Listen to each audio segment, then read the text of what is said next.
Hey everyone, it's me. It's from 1206 to 1227. The great Mongol chieftain Genghis Khan unified his nomadic people and created an empire that would span from the Pacific Ocean to Eastern Europe. Under his banner, the Mongols became a force to be reckoned with, pillaging across Asia. And though he successfully laid the foundation for one of the largest empires in history, his bloodline would be responsible for its massive expansion. Today we'll look at the top 10 Mongol Empire generals and where they were after the death of their great leader. Let's get into it. Number 10. Subutai. Perhaps the greatest military commander in history. When Genghis Khan died, Subutai was already well on his way to becoming a legend. A master tactician, he was Genghis's right-hand man, and together they won many victories against rival clans, forming the foundations of the Mongol Empire. After Genghis Khan's death, Subutai remained loyal to the new great Khan, Kublai Khan, and led his forces into Central Asia and Eastern Europe, even invading Poland and Hungary in 1241, and coming within striking distance of the Byzantine capital of Constantinople. But despite his success, he always wanted more and was frustrated by the courtly intrigues that forced him to return home. He would die a peaceful death in 1248 while on campaign in what is now Kazakhstan. His body was returned to Mongolia for burial with full honors. He remains a hero of the Mongolian people and is frequently featured in works of art and literature. Number 9. Jebe Isli, one of the best Mongol cavalry leaders of his day, if not the best. Alongside Subutai, he had defeated the Khwarezmians and helped subdue the Jin dynasty in northern China. He also led the Mongol army to victory at the Battle of Khalkha River against the Rus. But on August 24, 1223, while campaigning against the Khwarezmians, he disappeared. It is believed that he may have been killed by an unknown substance given to him by rival Khwarezmi ambassadors, or he may have been the victim of a surprise attack by the Persians. No one knows for sure, which only adds to the mystery surrounding his death. Another theory suggests that he fled to Russia and lived out the rest of his life in a monastery. The last reference to him is from 1225, when he was still alive. Number 8. Kublai Khan, born in 1215. Kublai Khan was the grandson of Genghis Khan and the younger brother of Monkey Khan. By the time he was 14, he had accompanied his father on several military campaigns and learned the strategies and tactics that made the Mongols successful. After Genghis Khan's death, he remained loyal to his uncle, Monkey Khan, and followed him to the Middle East. After Monk's death, he succeeded his brother as the third great Khan and founded the Yuan dynasty in China, which lasted from 1271 to 1368. During his reign, he expanded the Mongol Empire into Korea and conquered the Song dynasty in southern China. He was also responsible for the creation of the Pax Mongolica, a period of stability and prosperity throughout the empire. He died in 1294 and was succeeded by his son, Guyuk Khan. Number 7. Gelm, a devoted commander who served alongside Genghis Khan since the days of his rise to power.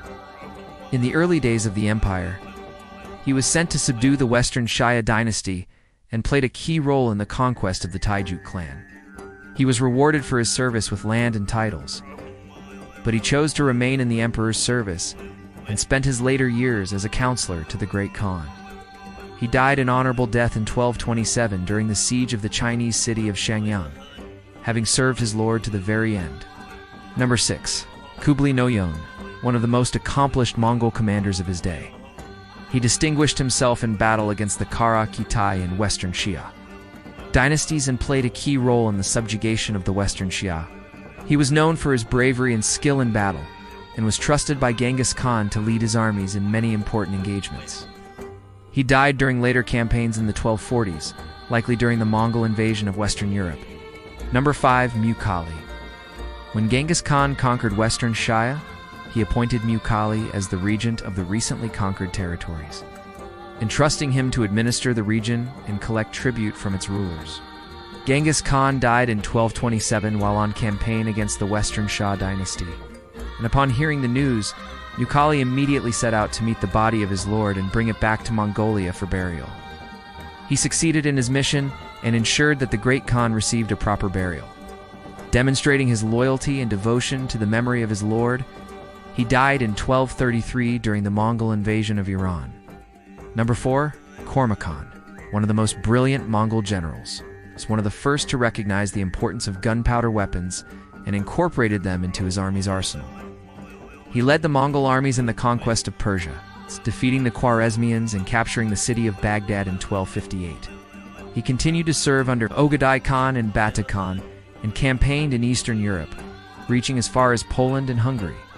He died in 1259 while on campaign in Persia, likely from illness. Number 3, Kukochu, also known as Teb Tengri, was a spiritual shaman who served as a diviner and advisor to Genghis Khan, though not a traditional military leader. He held considerable power and influence over the Great Khan and the other members of the royal court.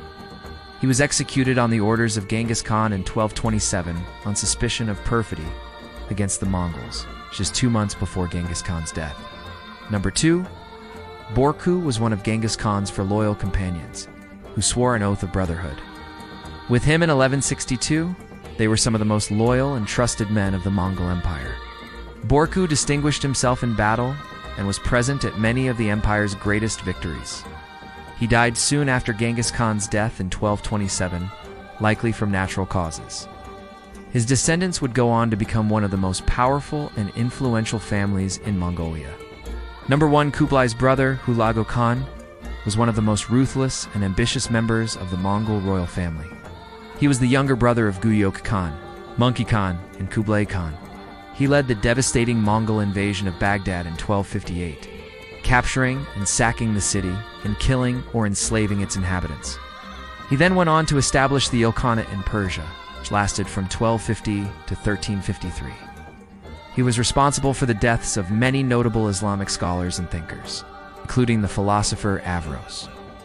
He died in 1265 while governing his domain. There you have it, folks.